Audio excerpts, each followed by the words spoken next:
नमस्कार मित्रों, मेरा चैनल मुन्नारी नक्षत्र में आप सब लोग का हार्दिक स्वागत है। दोस्तों, मेरा आज का जो विषय है वो है वास्तुशास्त्र। वास्तुशास्त्र में जो समुद्र मंथन हुआ था उस समय समुद्र से जो 14 प्रकार अलग अलग दिव्य तथा वस्तु निकले थे और मिला था, उस वस्तु को अलग अलग दिशा तथा डायरेक्शन में रखा गया था एवं उस वस्तु को उस दिशा में स्थान मिला था। तो देखिए, जो हमारे 8 दिशा है, ऐसे तो 10 दिशा है, लेकिन 8 दिशा को देखा जाता है। जैसे पूर्व दिशा, ईस्ट साइड, पश्चिम दिशा, वेस्ट साइड, नॉर्थ दिशा और उत्तर दिशा। ठीक है, नॉर्थ और उत्तर दिशा, दक्षिण तथा साउथ डायरेक्शन, और नॉर्थ ईस्ट तथा ईशान, साउथ ईस्ट तथा आग्नेय दिशा, और इस नैऋत्य दिशा जो है दक्षिण पश्चिम, और उत्तर पश्चिम दिशा जिसको वायु कोण व वायु दिशा भी कहा जाता है। तो उस अलग अलग दिशा में अलग अलग स्थान है। तो जैसे देखिए, जो पूर्व दिशा है तो पूर्व दिशा में उसको अग्नि का स्थान है एवं सूर्य देव का स्थान है। एवं पूर्व दिशा में कहा गया है पूर्वश्च स्नान मंदिरम, अर्थात पूर्व दिशा में बाथरूम तथा स्नानागार बनाना चाहिए। उसके बाद आग्नेय दिशा तथा साउथ ईस्ट डायरेक्शन। तो साउथ ईस्ट डायरेक्शन को कहा गया है आग्नेय पाक सदनम, अर्थात पाक सदनम अर्थात पाकशाला, अर्थात रंधनशाला, किचन, अर्थात किचन होना चाहिए आग्नेय दिशा में। ऐसे ही पूर्व दिशा एवं आग्नेय दिशा की मध्य में पूर्व दिशा, जिसको पुरंदर दिशा भी कहा जाता है। पुरंदर शब्द का अर्थ है देवराज इंद्र। तो पुरंदर दिशा पूर्व दिशा को कहा जाता है। एवं उस पूर्व दिशा एवं आग्नेय दिशा का बीच या मध्य में जो स्थान है उसमें उसको कहा जाता है मथनम स्थान, अर्थात चार्निंग। अर्थात कोई भी वस्तु है, अर्थात कच्चा साग सब्जी जो है उसको काटा जाता है, और कोई जो मसला है उसको कूटा जाता है, या दही भी दूध जैसा है, उससे दूध से अलग उसका दूध का अलग अलग जो है प्रोडक्ट बाई प्रोडक्ट है उसको बनाया जाता है। तो ये सब मथनम स्थान मिलता है। ऐसे ही आग्नेय दिशा एवं दक्षिण तथा यम का दिशा, दक्षिण दिशा यमराज का दिशा है। तो आग्नेय दिशा दक्षिण दिशा यमराज का दिशा का मध्य में है घृत मंदिरम, अर्थात जहाँ पर घृत अर्थात घी जो है उसको बनाया जाता है, अर्थात मिल्क तथा दूध को चार्निंग करके और घी बनाया जाता है। ऐसे ही दक्षिण दिशा तो यमराज का दिशा है। उसके बाद जो नैऋत्य दिशा है, अर्थात साउथ वेस्ट नैऋत्य दिशा, तो नैऋत्य दिशा में कहा गया है नैऋत्यम शस्त्र मंदिरम, अर्थात नैऋत्य स्थान में शस्त्र, आर्म्स, आर्मरी, ये सब आर्मरी मतलब आर्म्स हैं, ये सब रखा जाता है। इसके अलावा नैऋत्य स्थान एवं दक्षिण तथा यम का दिशा का मध्य में जो स्थान है उसको कहा जाता है पुरुष त्याग मंदिरम, अर्थात वहाँ पर पुरुष मतलब है मल। ठीक है, तो वो टॉयलेट, अर्थात पुरुष त्याग मंदिरम मतलब टॉयलेट, वहाँ पर टॉयलेट बनाया जा सकता है। अर्थात दक्षिण पश्चिम दिशा एवं दक्षिण दिशा की मध्य में टॉयलेट बनाना ठीक रहेगा। ऐसे ही पश्चिम दिशा को ठीक है, दक्षिण दिशा में दक्षिणम शयनम दक्षिणांतु, अर्थात दक्षिण दिशा में शयन करना सही रहता है, अर्थात बेडरूम शयन कक्ष जो है उसको दक्षिण दिशा में बनाना चाहिए। ऐसे ही पश्चिम दिशा का जो अधिपति है वो शनि। ठीक है, और पश्चिम दिशा में शनि है। पश्चिम दिशा में भोजनम पश्चिमांतु, अर्थात भोजन स्थान, अर्थात जो जहाँ पर भोजन करना है डाइनिंग प्लेस, वो पश्चिम दिशा में होना चाहिए। ऐसे ही पश्चिम दिशा एवं नैऋत्य दिशा अर्थात west and between west and south east, अर्थात दक्षिण पश्चिम अर्थात नैऋत्य एवं पश्चिम दिशा के मध्य में विद्याभ्यास मंदिरम, अर्थात उस जगह में पश्चिम दिशा एवं नैऋत्य दिशा की मध्य में विद्याभ्यास अर्थात विद्याचर्चा करने के लिए, अर्थात रीडिंग रूम, पढ़ाई करने का जगह होना चाहिए। ऐसे ही देखिए, जो उत्तर पश्चिम दिशा है, जो चंद्र का स्थान है, उत्तर पश्चिम दिशा में चंद्र का स्थान है, तो उसको वायु कोण या वायु स्थान बोला है, वायु दिशा। तो वायव्यम धन्य संचयम, अर्थात वायु दिशा में धान इत्यादि जो शस्य है, शस्य का आगार है, शस्यागार, ठीक है, ग्रेनारी, वहाँ पर अर्थात शस्य वहाँ पर रखा जाता है, धान भी रखा जाता है, गेहूँ भी रखा जाता है, और भी जो विभिन्न प्रकार के दाल है, ठीक है, तो उसको भी रखा जा सकता है। और ये देखिए वायु दिशा एवं पश्चिम दिशा की मध्य में, ठीक है, वायु दिशा एवं पश्चिम दिशा के मध्य में जो स्थान है उसको रोदन मंदिरम अर्थात रोदन करने के स्थान, मॉर्निंग अर्थात मॉर्निंग माने होच्छे वहाँ पर रोना, कोई भी व्यक्ति का अगर मृत्यु हो जाता है तो कहाँ रोना है, वो भी हमारे ज्योतिष शास्त्रों में एवं वास्तु शास्त्र में कहा गया है कि इधर जहाँ पर कई जगह पर यह वहाँ पर रोदन करने का नहीं है, उसका भी स्थान निर्दिष्ट है। वो स्थान क्या है कि वायु दिशा एवं पश्चिम दिशा की मध्य स्थान, ठीक है। ऐसे ही जो उत्तर दिशा है जिसको कुबेर की दिशा कहा जाता है, उत्तरे द्रव्य संस्थानंग अर्थात उत्तर में द्रव्य जितना भी द्रव्य कोई भी मूल्यवान वस्तु है, हीरा जवाहरात मणि मुक्ता गोल्ड मतलब सोने चांदी गोल्ड सिल्वर, ये सब जो वैल्यूएबल चीज़ है, प्रेशियस जो थिंग्स है, जिसका मूल्यवान वस्तु है, उसको उत्तर की दिशा में रखना चाहिए। ऐसे ही उत्तर की दिशा एवं वायु की दिशा में, उत्तर की दिशा एवं वायु की दिशा में, वो दोनों दिशा की बीच या मध्य में, उत्तर की दिशा एवं वायु दिशा की मध्य में जो स्थान है वो है कामोपभोग सदनम अर्थात काम उपभोग के सदनम। काम मतलब सेक्स अर्थात सेक्स करने का समय, अर्थात न्यूली मैरिड जो कपल है, न्यूली वेड्स जो कपल है, तो ये उसके लिए सबसे अच्छा स्थान है उत्तर दिशा एवं वायु दिशा की मध्य में, अर्थात north west, between north west and north, ठीक है।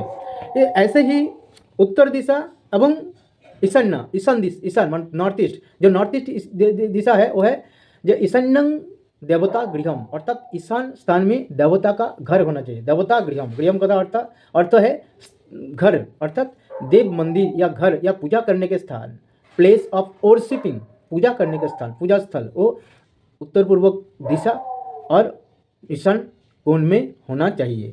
और ईशान दिशा एवं उत्तर दिशा की मध्य में जो है वो स्थान है चिकित्सा मंदिरम, जहाँ पर चिकित्सा होना चाहिए, अर्थात कोई भी मेडिसिन स्टोर हो सकता है या डॉक्टर का बैठने की जगह, ठीक है। तो ये सब है। तो देखिए अभी समुद्र मंथन के समय क्या क्या विषय मतलब क्या क्या द्रव्य या वस्तु निकले थे उसके बारे में डिस्कस करेंगे। पहले देखिए हलाहल, जिसको कालकूट विष कहा गया, जिस विष को शिव ने पान करने के बाद नीलकंठ, देवादिदेव नीलकंठ नाम से शिव का नाम हुआ था, नीलकंठ के नाम से शिव का नाम हुआ था। तो यह कालकूट एक प्रकार की विष है। तो विष जो पॉइजन या विष है वो मृत्यु की प्रतीक है, सिंबल फॉर डेथ। तो इसलिए जब कोई भी व्यक्ति मर जाता है तो उसको लिए उसके मरने के बाद रोदन करता है, उसका जो परिवार परिजन का लोग है, घर का जो रिलेटिव्स है, घर का लोग है, वो सब परिवार परिजन रोदन करता है अर्थात रोता है। तो इसका मतलब क्या हुआ, वो कालकूट तथा हलाहल का स्थान हुआ और रोदन स्थान में। तो देखिए रोदन स्थान, मैंने बोला रोदन स्थान कहाँ है, रोदन स्थान है पश्चिम दिशा एवं वायु दिशा की मध्य में, रोदन मंदिरम। तो वहाँ पर कालकूट या हलाहल बीज का स्थान हुआ। ऐसे ही देखिए उसके बाद कामधेनु। तो कामधेनु क्या है, मदर ऑफ ऑल काउ, समस्त प्रकार गाभी के माता है कामधेनु। एवं कामधेनु इतना दूध देता है कि उसका दूध कभी ख़त्म ही नहीं होता। एवं मतलब इतना आदमी को खिलाने के बाद भी उसका दूध जो है कभी ख़त्म नहीं होता, मतलब वो खिला सकता है, कंटिन्यू खिला सकता है दूसरों को, अर्थात खिला सकता है। एवं उसके जो दूध से जो विभिन्न प्रकार के द्रव्य जैसे घी, जैसे दही, जैसे मट्ठा, ये सब जो जितना भी चीज़ बनता है सब दूध से बनता है। एवं उसको पाक गृह में, जहाँ पर पाकशाला अर्थात रंधनशाला में बनाया जाता है। इसलिए कामधेनु को सबसे अच्छा जगह है जो आग्नेय स्थान अर्थात दक्षिण पूर्व दिशा में कामधेनु का स्थान है। ऐसे ही उसके बाद उच्च श्रवा, ठीक है, उच्च श्रवा और गज जिसको कहा गया है, अर्थात इसके 7 उच्च श्रवा एक प्रकार की अश्व है, घोड़ा है, उसका 7 माथा है एवं वो उड़ सकता है। तो ये देखिए जो उच्च श्रवा तथा अश्व है, ये अश्व से आया हर्ष थे, मतलब हर्ष से आया हर्ष पाया, अर्थात फिजिकल एनर्जी, फिजिकल स्ट्रेंथ। तो ये physical energy, physical strength Mars तथा मंगल ग्रह से देखा जाता है। जो शारीरिक ऊर्जा है या ताकत है ये मंगल से देखा जाता है। तो उच्च श्रवा या जो अश्व है, ठीक है, जो 7 माथा वाला 7 मस्तक वाला जो अश्व है, ये मार्स को इंडिकेट या दर्शा रहा है। तो और मार्स का पोजीशन है दक्षिण कोण, दक्षिण दिशा, जहाँ पर जमराज है। तो यह उच्च श्रवा का स्थान हुआ दक्षिण दिशा तथा जमराज की स्थान है। अभी देखिए उसके बाद आया ऐरावत, जो व्हाइट एलिफेंट, अर्थात ऐरावत जो इंद्र को दिया गया था, इंद्र की वाहन। ठीक है, तो ये इंद्र की वाहन जो है, ये तो देखिए इंद्र का वाहन, इसका जो स्थान है, इंद्र का वाहन जो है, ये एक प्रकार के वाहन, मतलब जैसे ऐरावत भी एक समृद्धि, उन्नति एवं नेम फेम, नाम मान सम्मान की भी सिंबल या प्रतीक है। तो इसका स्थान एवं लक्ष्मी का साथ ही एक देखिए ऐरावत तथा मतलब गज रहता है। तो ये इसका स्थान लक्ष्मी का जहाँ पर स्थान है उससे दाएं तरफ है। तो लक्ष्मी का स्थान, लक्ष्मी तथा श्री का स्थान है पूर्व दिशा में, और जहाँ पर इंद्र का स्थान है, क्योंकि इंद्र भी संपद या प्राचुर्य, प्रॉस्पेरिटी का स्थान है। तो इंद्र का तथा लक्ष्मी का दक्षिण दिशा में, अर्थात between north east and east, अर्थात पूर्व दिशा एवं ईशान दिशा की मध्य में ऐरावत जो हाथी है, ठीक है, उसका स्थान है। ऐसे ही कौस्तभ मणि, तो कौस्तभ मणि एक प्रकार के ज्वेल तथा बहुत ही इनवैल्यूएबल क्रिस्टल है, रत्न है, एक प्रकार की बहुत ही कीमती रत्न है, जो भगवान विष्णु की को शोभा देता है और भगवान विष्णु के पास है। और देखिए कौस्तभ मणि, उसको एक प्रकार का मणि है। तो मणि एवं जो valuable gifts and precious stones, James, silver, gold, ये सब, अर्थात सोना, मणि, मुक्ता, हीरा, जवाहरत और चांदी, सब उत्तर की दिशा में, तथा कुबेर, उत्तर की दिशा का जो अधिपति है कुबेर ग्रह, अर्थात इसका कौस्तभ मुनि का भी स्थान हुआ उत्तर की दिशा में। इसके बाद है कल्प वृक्ष, इसके बाद कल्प वृक्ष मिला था। तो कल्प वृक्ष जो है, जो जिस वृक्ष के सामने इच्छा व्यक्त करने के बाद व्यक्ति को अपार ज्ञान, ठीक है, और विद्या मिलता है, विशेष रूप से जो वर्ल्डली नॉलेज, ठीक है, व्यवहारिक ज्ञान है, वो मिलता है। तो यह देखिए जो विद्यास्थानम है, ठीक है, जो विद्यास्थानम मतलब बच्चे पश्चिम दिशा एवं नैऋत्य दिशा के मध्य में जो स्थान है विद्यास्थान, वह जहाँ से विद्या मिलता है उस स्थान में विद्या का प्रतीक कल्प वृक्ष का स्थान हुआ। ऐसे ही जो उसके बाद मिला रंभा। रंभा क्या है? रंभा है सेलेस्टियल डांसर, ठीक है, अप्सरा में से एक अप्सरा, जो बहुत ही सुंदरता और सौंदर्य एवं नृत्य का एक अलग मतलब प्रतीक है, और जिसका कोई अनमैचेबल कहा जाता है, उसका कोई मेल नहीं, ठीक है। ऐसे तो रंभा बहुत ही, इसलिए रंभा क्या है? एक प्रकार का भोग सुख, ठीक है, भोग सुख का प्रतीक भी है। तो इसलिए रंभा का स्थान जो न्यूली मैरिड कपल का जो स्थान है, ठीक है जी, ठीक है, अर्थात काम उपभोग स्थानम, अर्थात काम उपभोग सदनम, जहाँ कौन स्थान है? ये है वायु दिशा एवं उत्तर दिशा की मध्य में काम उपभोग सदनम, अर्थात इस जगह में, अर्थात वायु दिशा एवं उत्तर दिशा की मध्य में रंभा जो स्वर्गीय अप्सरा है उनको स्थान मिला। इसके बाद लक्ष्मी मिला, लक्ष्मी, ठीक है। तो लक्ष्मी प्राचुर्य, संपद या समृद्धि, उन्नति का ग्रह, उन्नति का देवी है। तो ये मैच करता है इसका साथ पूर्व दिशा में, क्योंकि पूर्व दिशा में इंद्र भी बैठा है और पूर्व दिशा में सूर्य भी है, तो इसलिए पूर्व दिशा में लक्ष्मी का स्थान हुआ। इसके बाद बारूणी मिला। बारूणी, जो बारूणी क्या है? वो जड़ी बूटी से मेडिसिन, जड़ी बूटी का जो सार है उससे मेडिसिन अर्थात औषध बनाता है, और herbal extract of herbal plants, जिसके खाने से शरीर में शक्ति मिलता है, ऊर्जा मिलता है और एनर्जी भी मिलता है। तो उसमें बहुत पोषक तत्व रहता है। तो स्वाभाविक रूप से इसका स्थान है पश्चिम स्थान में, पश्चिम दिशा में, क्योंकि पश्चिम दिशा में भोजनम पश्चिमांतु, अर्थात पश्चिम दिशा में भोजन मिलता है, पोषक तत्व मिलता है। ये बारूणी का स्थान हुआ। इसके बाद देखिए पारिजात वृक्ष। पारिजात वृक्ष भी एक समृद्धि और उन्नति का प्रतीक है, ठीक है, और पारिजात वृक्ष भी पूर्व दिशा जो उन्नति, समृद्धि और प्राचुर्य का ठीक है, स्थान है, ठीक है, तो उसमें स्थान मिल रहा है। ऐसे ही पांचजन्य अर्थात शंख, जो रॉयल कंच, ठीक है, रॉयल कंच कब बजाया जाता है? जब विजयी होने के बाद, अर्थात भगवान विष्णु तथा श्री कृष्ण इसको जब विजयी होते हैं, कोई भी युद्ध में जयलाभ करता है या कोई शुभ काम जब प्रारंभ करता है, शुरू करता है, तब बजाया जाता है। तो इसलिए रॉयल कंच का जब से अच्छा, सबसे अच्छा जो स्थान है वो है पूर्व दिशा को की नीचे, अर्थात मतलब पूर्व दिशा एवं दक्षिण पूर्व दिशा की मध्य में, पूर्व दिशा एवं दक्षिण पूर्व दिशा की मध्य में, ठीक है, जहाँ जिसको कहा जाता है ईशान, ये पूर्व दिशा एवं उसका मध्य में, पूर्व दिशा एवं दक्षिण पूर्व दिशा की मध्य में भी रखा जा सकता है, ठीक है, ये स्थान हो गया। इसके बाद धन्वंतरी, धन्वंतरी जो है वो है देव चिकित्सक। तो धन्वंतरी देव चिकित्सक है।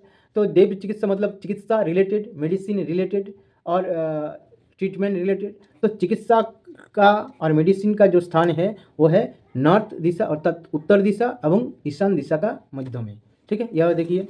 इसके बाद हुआ अमृत, nectar of immortality, nectar of immortality और अमियो कहा जाता है, जिसको पीने के बाद मृत्यु कभी नहीं होता है। तो इसका स्थान स्वाभाविक रूप से सबसे उत्तम दिशा जो है उत्तर पूर्व तथा ईशान दिशा में रखा गया। अमृत का स्थान मिला उत्तर पूर्व दिशा में, ठीक है, स्थान मिला। उसके बाद धनु, जो बो, रॉयल बो कहा जाता है, तो ये बहुत ही घातक धनु है।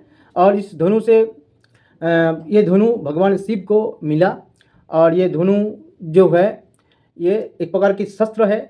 तो नैऋत्यम शस्त्र मंदिरम अर्थात नैऋत्य स्थान में शस्त्र जो है अर्थात धनु, यह धनु जो रॉयल बो जो शिव को मिला उसका स्थान हुआ नैऋत्य दिशा में। तो दोस्तों ये देखिए जो 14 प्रकार के अलग अलग द्रव्य समुद्र मंथन के समय समुद्र से निकला था, तो उस प्रत्येक वस्तु को अलग अलग दिशा तथा स्थान वास्तु के हिसाब से मिला।